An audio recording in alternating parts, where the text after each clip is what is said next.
पणस तरकारी खाइबाको बहुत भल लगे। पणस तरकारी टेस्टा प्राय मांस तरकारी पर लगे, किंतु जदि आपण एहीपरि भाबरे करिवे तार टेस्टा आहुरी बढ़ी जिवो। थरे निश्चिंत ए रेसिपी देखंतु एवं ए रेसिपी निश्चिंत ट्राए करंतु। आशा करूछि आपण मानको ए रेसिपी निश्चिंत भल लागिवो। पणस को काटिबा पे मैं प्रथमे बड़ बड़ खंड कर देइछि।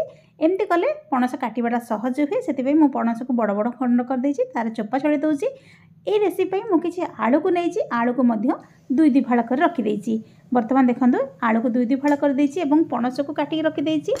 एबे ए आलू एवं पणस को धोइकी मध्य रखि देइछि। वर्तमान ताको आमे प्रेशर रे सिझाइ देबा। सेतिबे प्रेशर रे मु पानी बसि देइछि। पानी रे टिके लूण दे देइछि। एबे सेतिरे आमे काटि रखिथिबा पणस एवं आलू को दे देबा एवं गोटे सिटी आसला पर्यंत बसि देबा। गोटे सिटी आसले पणस एवं आलू सिझि जिवो। वर्तमान आमे मसला प्रस्तुति करिबा। याको गोटे सिटी आसला पर्यंत आमे छाडी देबा।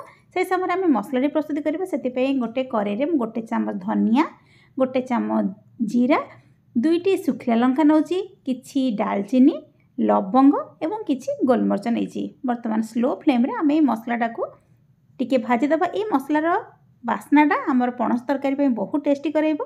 ताको भाजी रखि देबा। एबे किछि नडिया नैची, रसुण एवं अदा नैची एवं भाजी रखिथिबा मसला को आमे ग्राइंडिंग कर देबा एवं नडिया अदा एवं रसुण को मध्य अलगा ग्राइंडिंग कर देबा। वर्तमान देखंतु गोटे सिटी आसला परे प्रेशर कवर कर देइछि। एबे देखंतु मु चेक करके देखि दउछि हमर पणसटा सिझि जाइछि। वर्तमान आमे तरकारी प्रस्तुति करिबा। सेति पे गोटे करेई रे सोरिष तेल नैछि। तेलटा गरम हे गेलानी। एबे सेथिरे टिके हळदी गुंड दे देबा। तापरे सिझेई रखिथिबा आलू एवं पणस को ऐड कर देबा। ताको भल भाबरे भाजी देबा। टिके समय पर देखिबे आलू एवं पणस टिके लाल लाल हे जिवो। से पर्यंत आमे आलू एवं पणस को भाजी देबा। भल भाबरे भाजी हे गला परे आमे पणस एवं आलू को बाहर कर रखिदा। देखंतु एबे आलू एवं पणसटा हमर भाजी हे गलानी। एबे ताको बाहर करके मु प्लेट रखि दउछि एवं से करेई रे ही आमे हमर तरकारीटा करिबा। देखंतु एबे बाहर कर दउछि। गोटे जालजाटू छाचरे एमती बाहर कर देले तेल किछि रहिबोनी। बाहर कर रखि दउछि। एबे से करेई रे दुई खंड तेजपत्र दे देबा। एबे सेतिरे किछि जीरा दे देबा। जीराटा जते बेले भल भाबरे फुटी बसिबो, तापर एथिरे आमे पियाज, गोटे पियाज को मु काटि रखिछि, पियाज को ऐड कर देबा।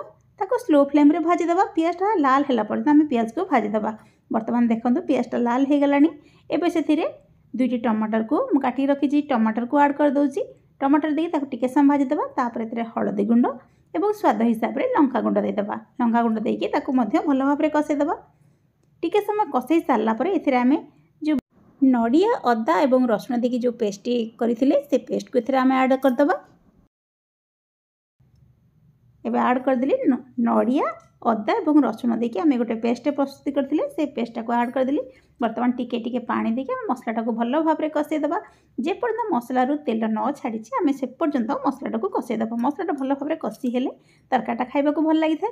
वर्तमान देखंतु मसलाटा प्राय कसे हे गेलानी। एई परि भाबरे हमको मसला कसेया पड़ियो। तापरे आमे भाजी के रखिथिबा आलू एवं पणस को एथिरे ऐड कर देबा। पणस को तो आमे सिझेई देइछे एवं ताको भाजी देइछे, तेनु एटा तरकारी हबा को बेसी समय लागिबोनी। वर्तमान से भाजी के रखिथिबा आलू एवं पणस को ऐड कर देबा।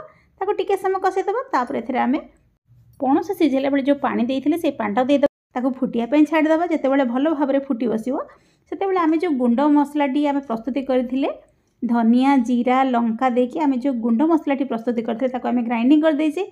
एबे सेतिरे से गुंड मसला को ऐड कर देबा। ए मसलार फ्लेवरटा तरकारी पे बहुत टेस्टी करि थाए। तेणु मसला को ऐड कर देली। भल भाबरे ताको फुटिया पे छाडी देबा। एबे टिके घोड़े देबा। 2 मिनिट खंडे घोड़े देबा। एबे 2 मिनिट पर कवर बाहर कर देबा एवं गैस को बंद कर देबा। हमर तरकारी रेडी हे गेला। शेष रे एथिरे आमे किछि धनिया पत्र दे देबा एवं ताको भल भाबरे गोळे देबा। हमर पणस तरकारी रेडी हे गेला। एबे देखन धनिया पत्र ऐड कर दउछि, भल भाबरे गोळी दउछि। एई परि पणस तरकारी यदि करबा को चाहुछन्ती निश्चिंत करंतु। आशा करछि आपण मानको ए रेसिपीटी निश्चिंत भल लागिवो। पुणी किछि रेसिपी नै आसीबे। से पर्यंत बाय बाय, कीप वाचिंग।